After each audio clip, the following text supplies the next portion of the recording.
এরপরে আমরা যদি আল হামিদ নামটার উপরে খেয়াল করি, তাহলে দেখব যে হামিদ নামটার অর্থ হচ্ছে প্রশংসা। সো এখানে প্রশংসা এবং দুইটা জিনিস আসে আসলে। হামদ শব্দটা থেকে দুইটা জিনিস আসে, একটা হচ্ছে কৃতজ্ঞতা আর একটা হচ্ছে প্রশংসা, গ্রেটিটিউড এবং প্রেজ, শুকর এবং সানা। সো দুইটা জিনিস আমরা যখন বলি আলহামদুলিল্লাহ, all the praise and gratitude for Allah, আমরা যখন বাংলা ট্রান্সলেশন করি তখন বলি যে সমস্ত প্রশংসা আল্লাহর। আসলে এটা পুরো ট্রান্সলেশন হয় না। সমস্ত প্রশংসা এবং কৃতজ্ঞতা আল্লাহ সুবহানাহু ওয়া তাআলার জন্য। আমরা একজনের প্রশংসা করতে পারি, কিন্তু অ্যাট দ্য সেম টাইম আমরা তার প্রতি কৃতজ্ঞ নাও হতে পারি। একটা গাড়ি খুব সুন্দর, আমি আল্লাহ গাড়িটা খুব সুন্দর, কিন্তু আমি গাড়িটার প্রতি কৃতজ্ঞ নাও হতে পারি, কারণ এটা আমার গাড়ি না, আমি চালাই না এটা, আমি কখনো চড়িও নাই। সো আমার কৃতজ্ঞতার কোনো প্রশ্ন আসে না এখানে। কিন্তু আবার একটা আমি একটা জিনিসের প্রতি কৃতজ্ঞ হতে পারি, কিন্তু সেটা প্রশংসা আমি নাও করতে পারি, যে সেটা আমার চোখে এত ভালো নাও লাগতে পারে।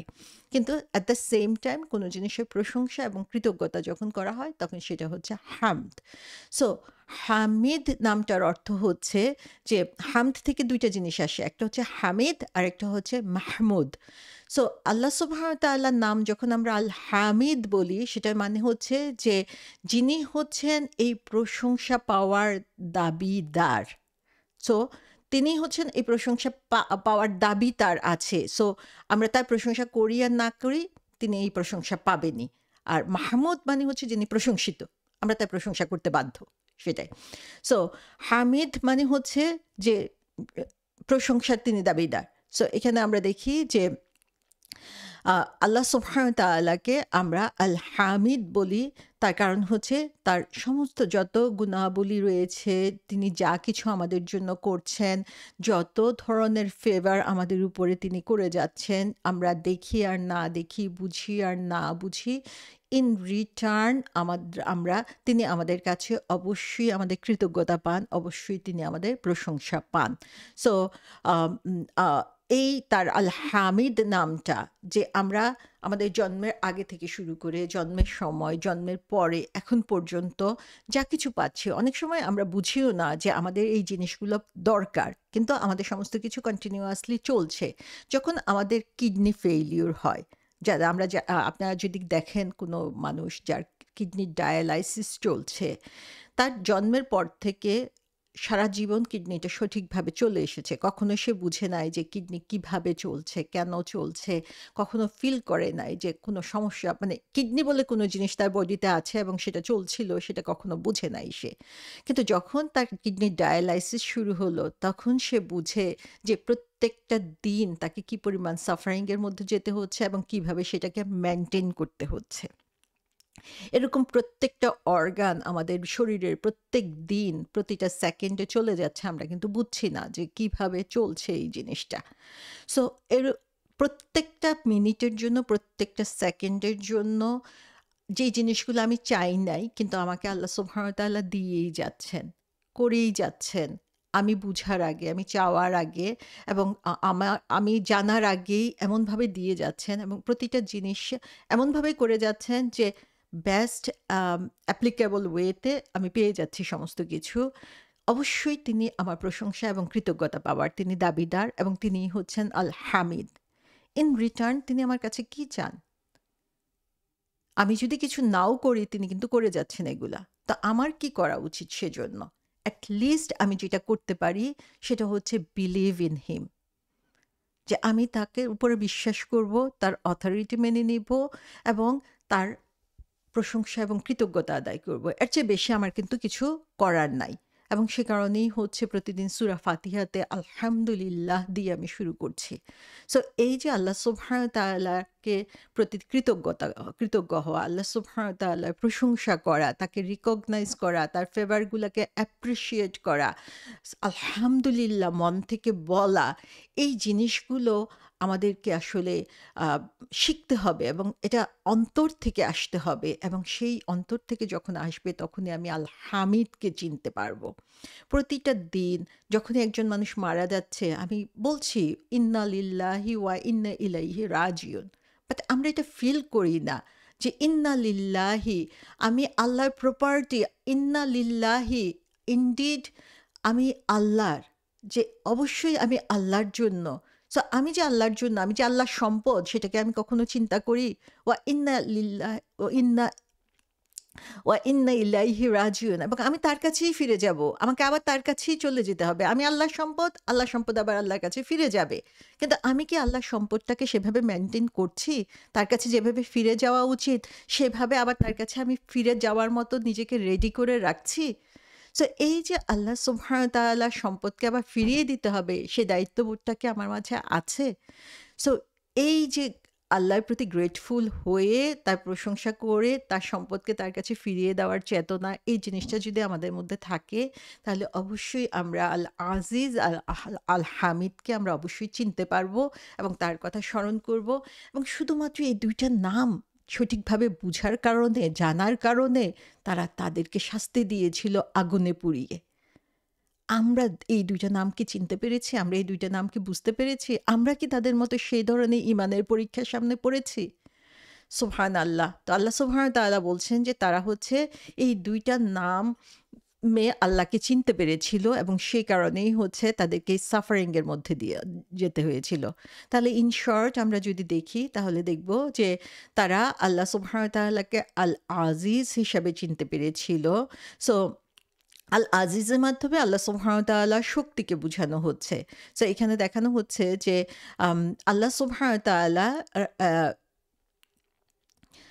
আল্লাহ এখানে তার ২ টা নাম ইউজ করছেন এবং আমরা অনেক সময় চিন্তা করতে পারি যে আম যদিও আ আল্লাহ সুবহানাহু ওয়া তাআলা আল আজিজ এবং আল হামিদ নামটা কেন এখানে ইউজ করলেন? অন্য কোনো নাম কেন ইউজ করলেন না? এবং আমরা দেখি যে এখানে বিলিভারদের সাফারিংস এর কথা বলা হয়েছে যে আল্লাহ যদি আল আজিজ হবেন, এত শক্তিশালী হবেন, তাহলে বিলিভাররা কেন আগুনে পুড়ে মরল? আল্লাহ কেন তাদেরকে রক্ষা করলেন না? তাই না? যে আল্লাহ যদি আল হামিদই হবেন, এত প্রশংসিতই হবেন, তারা কেন এত কষ্ট পেল? তো এর ব্যাপারে তাফসীরকারগণ বলেছেন যে আল্লাহর এই যে শক্তি, মাইট আল আজিজ নামের মাধ্যমে প্রকাশ পাচ্ছে।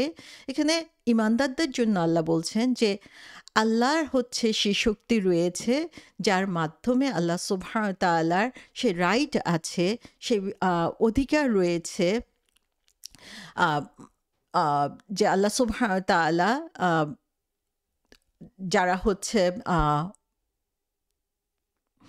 আ কখন কোন ধরনের ডিসিশন নিতে হবে, সেই চয়েস মেক করার রাইট আল্লাহ সুবহানাহু ওয়া তাআলা রয়েছে। এবং আ আল যারা হচ্ছে মুমিন, তাদের বিরুদ্ধে যারা এ ধরনের অ্যাকশন নিয়েছে, তাদেরকে কখন শাস্তি দিতে হবে সেই ব্যাপারে ডিসিশন নেওয়ার রাইটও আল্লাহ সুবহানাহু ওয়া তাআলার রয়েছে। সো আল্লাহ সুবহানাহু ওয়া তাআলা একটা নির্দিষ্ট সময় পর্যন্ত ছাড় দিয়ে রাখেন।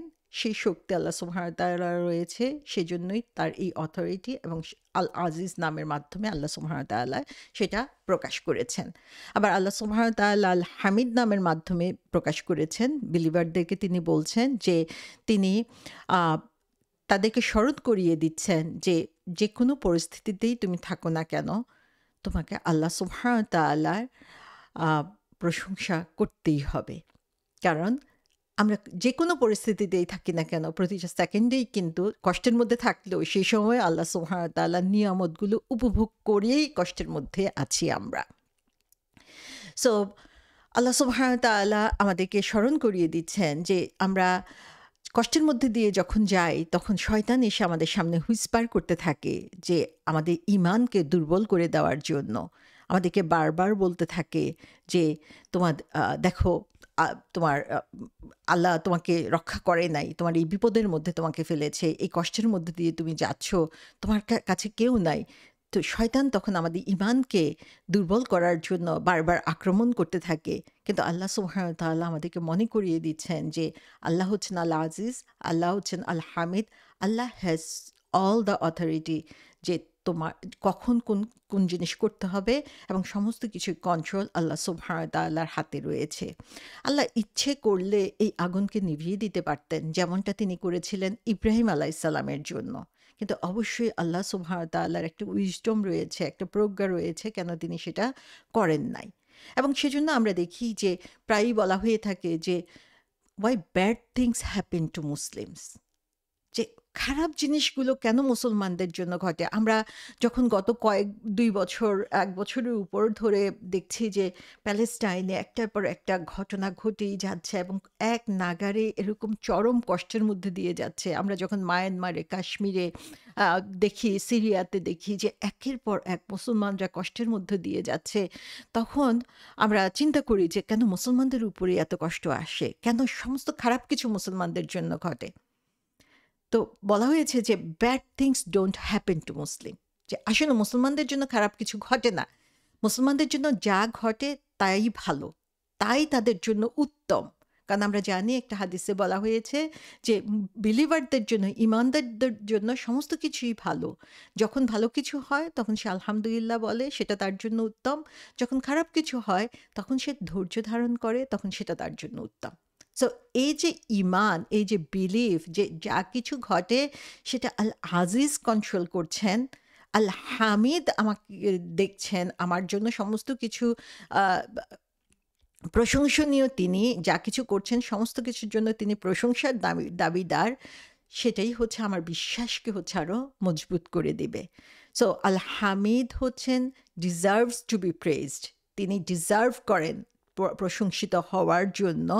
এবং সেটা এই কারণে যে এই যে মুমিন ইমানদারগণ যারা হচ্ছে এই শর্ট টাইম ইমান আনার কারণেও হচ্ছে আজকে আগুনে পুড়ে মারা গেল, this people will be in Jannah.